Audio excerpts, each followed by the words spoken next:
comme je l'ai dit, il y a une batterie de réalisations qui sont là et que nous allons nous faire le devoir de relayer et de porter cette population pour faire confiance à son excellence. Oui, mais monsieur le maire, dans votre document, vous avez énuméré aussi vous avez énuméré l'union des responsables du parti. Quand cela sera, je crois que ce sera un point très fort pour atteindre vos objectifs. Mais effectivement, l'unité est plus que souhaitée. Je pense que ce n'est pas fortuit.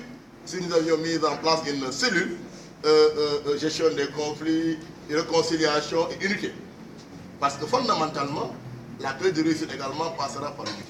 Et je pense que les différents responsables ont compris que nous devions effectivement faire la synergie des énergies.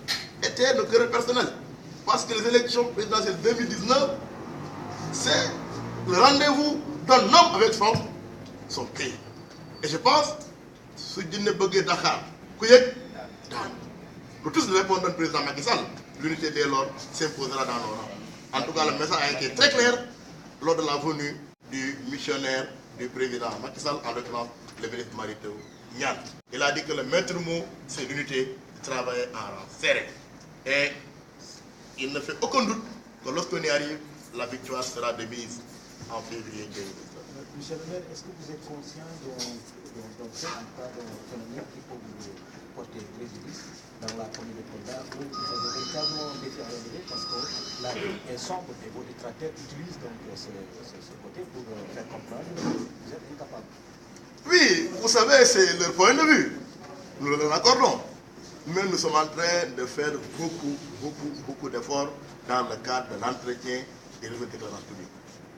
Aujourd'hui, on a un prestataire qui est en train de suivre la question.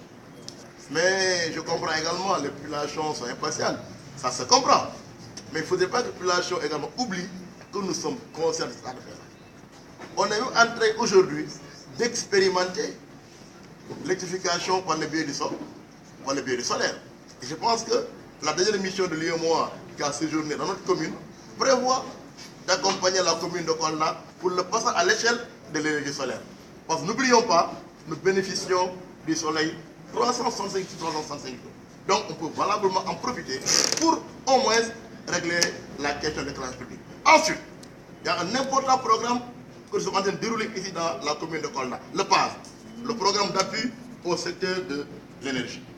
Et il y a 23 postes électriques de 400 kVA construits au niveau de la commune de Kolda.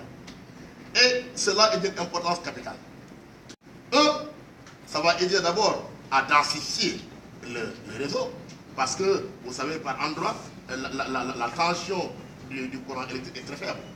Ce qui fait que même ici, souvent au niveau de la mairie, nous avons des clims, mais ça ne marche pas convenablement. Mais également à favoriser l'extension du réseau. Donc c'est pour dire que sur cette question de l'énergie, beaucoup d'efforts sont en train d'être faits. Et les prochains jours, nous initierons. Je vais également y rajouter qu'il y a la dorsale Ziguinchor Tamba qui est en train d'être mise en place. Et dans cette salle même, un CRD s'est tenu pour faire un peu le point de cet avancement de ce projet-là. Et je pense que tout cela est prévu avant la fin de l'année 2018. Et Kolda sera une ville éclairée, plus éclairée que les grandes villes du monde.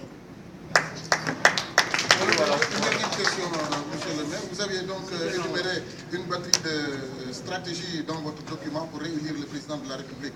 Je crois que c'est bien d'avoir des stratégies, mais l'application parfois reste à désirer.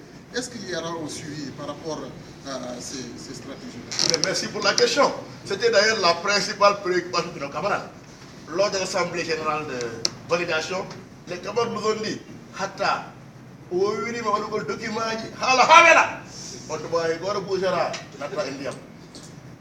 pense que c'est une préoccupation largement partagée par nos camarades ici. Et soyez rassurés, nous avions mis en place un secrétariat permanent. L'appellation n'est pas faniste, bien au contraire. Parce que nous souhaitons effectivement suivre au pas à pas ce document. Et dans le plan trimestriel, janvier, février, mars, on a prévu une évaluation par trimestre. Nous voulons vraiment changer de paradigme. Nous sommes maintenant comme un programme, en réalité. Chaque trimestre, on planifie. Et à la fin du trimestre, on évalue. On tire les leçons, on formule des recommandations et on élabore une planification. Donc, le suivi est vraiment une affaire que nous allons prendre très au sérieux, parce qu'on a effectivement tiré l'expérience par la base. Et comme on l'a dit, dans ce document, l'un des principes fondateurs, c'est d'apprendre à partir de nos experts, de nos expériences.